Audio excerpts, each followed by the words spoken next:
আমরা 40 বছর থেকে অনাহারে আছি, আমাদের কি দোষ? এই জায়গায় পুলিশটা এরকম করছে, ওটা শেখ হাসিনার দালাল, ওই শেখ হাসিনার দালাল এরকম করছে। আপনারা দেখলেন যে তারা এসে কিভাবে আমাদের ধাক্কা দিয়ে ব্যারিকেড ভেঙে প্রায় 100 জনের পাশে চলে গেছে।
আন্দোলন করবেন 40 বছর থেকে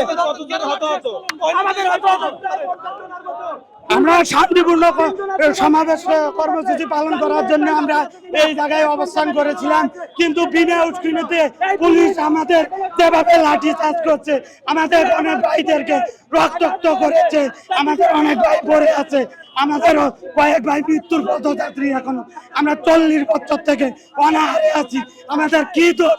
আমরা স্বতন্ত্র হতে যাই, আমাদের চাকরি করতেছি, আমাদের কোনো বেতন ভাতা নাই, আমরা কিভাবে আমরা বাচ্চা এবং আমরা কিভাবে 2 মুঠো ডাল ভাত খাওয়ার জন্য আমরা এই ক্লাবে আমরা এসেছিলাম। ভাই আমরা শান্ত সুস্থ এদিকটা যাইতাছি, যাওয়ার পর ওই জায়গায় ব্যারিকেড দিছে, আমরা মহিলা মানুষদেরকে এক সাইডে সরে গেছি, ওই সাইডে যাই আমাকে এমন লাঠি চার্জ করছে, এই জায়গায় দেখানো যাবে না ভাই। এই আমার আমরা সাইডে গেছে, এদিকে বাইরে শেষ করে দিতে। আমরা কোনো অপরাধ করি নাই ভাই, 15 বছর ধরে পড়াশোনা করাই বিনামূল্যে, আজ নিজের দাবি আদায় করতে এক ভাই মারা গেছে। কেন ভাই ওই ভাই মারা যাবে কেন? আমরা বাইরে বলেন সবাই গুলি করে মারা ভাই, আমাকে কোনো অপরাধ নাই ভাই, আমাকে ন্যায্য দাবি পূরণ করতে আইছি ভাই।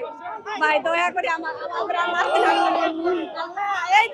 এই আমাদের অসুস্থ লাগতেছে ভাই ওনারা অনেক মারছে, ওনারা যে শরীরে মাইরা এই পিঠের হাড় ভাঙে গেছে ভাই, আঙ্গুল ফাইটে গেছে, অনেক আঘাত করছে। আমরা ভয়ে পিছনে যায় পালাইছি, ওই জায়গায় যায়ও মারছে। চিকন একটা পুলিশ আছে, এই জায়গায় পুলিশটা এরকম করছে, ওটা শেখ হাসিনার দালাল, ওই শেখ হাসিনার দালাল এরকম করছে। শেখ হাসিনা গেছে, ওর দালাল রাইখা গেছে দেশে, ওই দালাল রাইখা গেছে ধ্বংস করার জন্য, শিক্ষা জাতিরে ধ্বংস করার জন্য ভাই। ম্যাজিক হার্বাল টুথপেস্ট দূর করে দুর্গন্ধ সৃষ্টিকারী দাঁতের সমস্যা। ইয়েস, দেখাও তোমার ম্যাজিক। থাকলে আমরা কথা বলেছি ওদের প্রতিনিধি দলের সাথে, তারা প্রোগ্রাম ছিল প্রধান প্রতিষ্ঠা কার্যালয় পর্যন্ত পদযাত্রা, তা আমরা তাই বলেছি না ওখানে যাওয়া যাবে না, আপনি তারা কনার ছিল, আমরা বলছিলাম বেস্ট হয় আপনি এখানে থাকেন, প্রতিনিধি দল পাঠিয়ে দেন, আমরা ওইখানে গিয়ে কথা বলবো, তারা আসবেই। তারপরে তাদের সাথে কথা ছিল, তার শাহবাগ এই পর্যন্ত আর যেখানে ব্যারিকেড আছে এই পাশে থাকবে, কোনো রকম আমাদের সাথে কোনো রকম ঝামেলা করা যাবে না, এটা তারা কমিটমেন্ট করেছিল। কিন্তু আপনারা নিজেরা দেখলেন যে তারা এসে কীভাবে আমাদের ধাক্কা দিয়ে ব্যারিকেড ভেঙে প্রায় 100 জনের পাশে চলে গেছে। তো এই স্বাভাবিক কারণে আমাদের শান্তি শৃঙ্খলা রক্ষার জন্য আমরা তাদের উপর পানি ছিটিয়ে মোটামুটি ডিসপাস করার ব্যবস্থা করেছিলাম, এখন এই পজিশনে আছে।